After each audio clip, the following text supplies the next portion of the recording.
Il s'appelait Victor Aladoum. Né le 4 août 1954 à Bembaïdi au Tchad, à 34 km de la ville pétrolière de Dogba, le jeune Garbonan Aladoum Victor suit une scolarité régulière qu'il continuera en France dans le domaine de l'aéronautique en qualité de mécanicien d'avion de chasse. Il rentre au pays après la formation, mais l'instabilité politique qui y règne depuis quelque temps l'oblige à rebrousser chemin. Il décide de passer cette fois par le Cameroun et c'est là que le destin l'attrape. En effet, il fait à ce moment-là la connaissance du professeur Zacharias Tanefomoum, dont le radicalisme dans l'obéissance et le service à Dieu le fascine et l'enflamme tout d'un coup, jetant aux oubliettes le rêve français du jeune militaire. Commence alors au pied de cet homme, à qui il vouera d'ailleurs toute sa vie une affection des plus indéfectibles, une autre aventure qui conduira Victor sur les cimes de la consécration au Seigneur. Il est ordonné ancien de l'église de Yaoundé le 2 janvier 1994, en même temps qu'un autre passionné de Jésus et du frère Zach, un certain Théodore Andossé, sans commentaire. L'amour de Victor Aladoum pour le frère Zach a franchi les limites de l'admiration. Il aurait pu littéralement mourir pour lui si c'était nécessaire, selon des sources dignes de foi. Il faut d'ailleurs noter qu'en 2002, le frère Jean Garbonan, père de Victor, fera un crochet au Cameroun pour offrir officiellement son fils comme don à Dieu et au frère Zach. Au dire de ceux qui l'ont connu, le frère Victor était un homme fidèle et ferme qui s'est profondément donné à la prière, reléguant au second plan toute recherche d'épanouissement et d'aisance personnelle, lui qui avait résolu depuis longtemps déjà, à l'exemple de son père et maître, de tout donner au Seigneur pour ne vivre que du strict minimum. Travailleur acharné, méritant 21 sur 20 selon le frère Zach, il ne se laissait arrêter par rien pour accomplir son devoir. Ni l'homme, ni la pluie, ni l'obscurité, ni même son état de santé plutôt fragile n'étaient suffisants pour refréner l'élan de cet homme de jeune qui priait, chantait, dansait, prêchait avec un égal enthousiasme.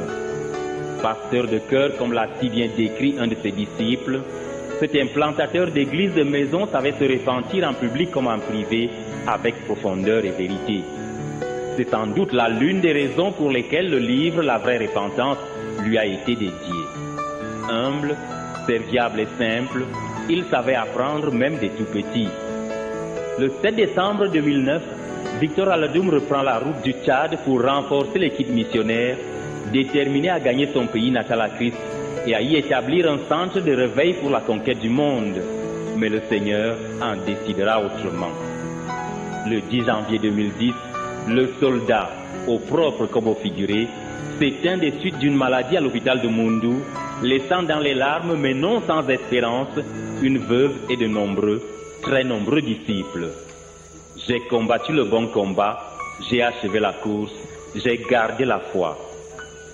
De Koumé pour Radio Voice of the Cross, je suis Armand A. Akamba.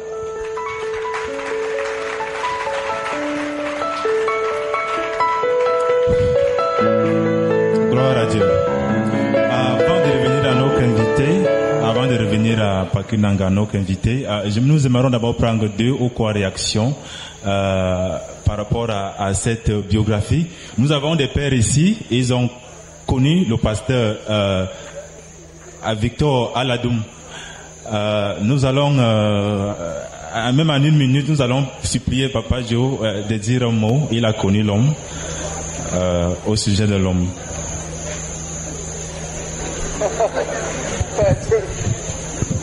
Victor Aladoum was a good man.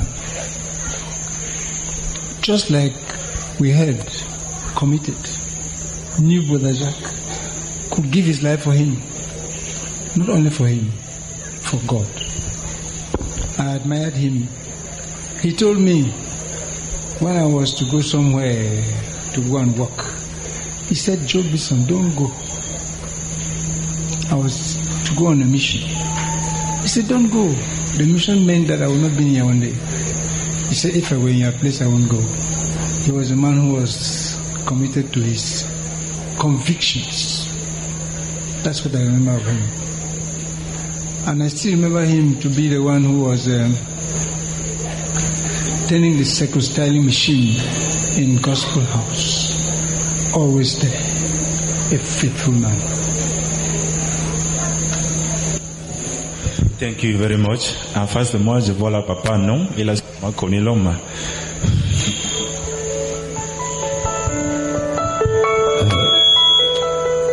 Gloire à Dieu. C'est douloureux lorsqu'on pense à ces souvenirs précieux. J'ai connu le frère Aladoum en Vogada, un homme simple, très simple. Et la dernière fois que je l'ai vu, les dernières minutes, c'est quand il passait en Gaoundéré. Et il m'a appelé au téléphone, je suis parti, il était un peu souffrant. Et j'avais souffert quelques minutes avec lui, j'avais prié, il était parti. Quelques semaines après, j'ai entendu qu'il était parti. Mais c'est douloureux. C'était un homme intègre. Merci. Amen, merci beaucoup. Nous revenons à notre invité, Patrick Nanga. Tu as connu vos réactions, je vous en prie. Oui,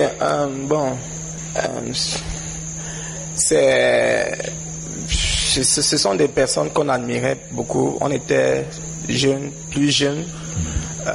Ce sont nos papas. Tout ce que je peux dire, c'est que je l'admirais. Il y avait beaucoup de domaines. Il était très humble. Par exemple, quelqu'un fait mention de la manière par laquelle il se repentait aisément en public, en pleurant.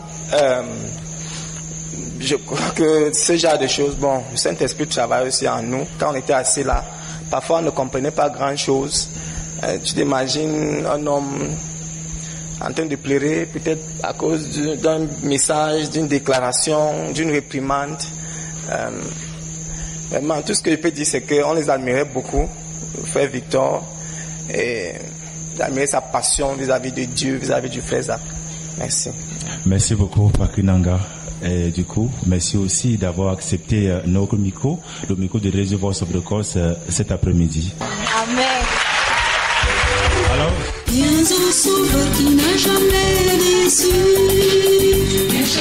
vous écoutez Radio Voice of the Cross, la radio de la Bible. Radio Voice of the Cross, Radio Mwesi. Miao Radio Voice of the Cross, Radio Bible.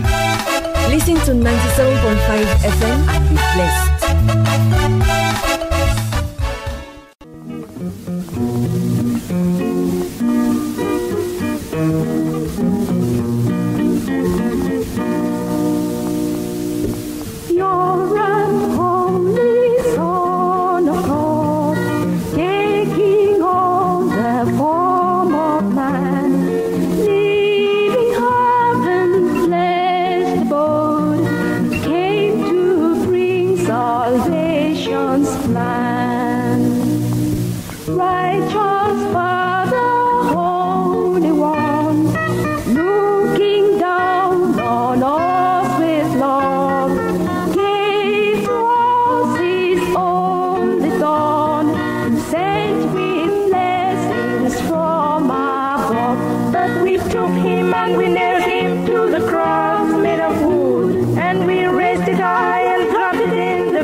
But we took him and we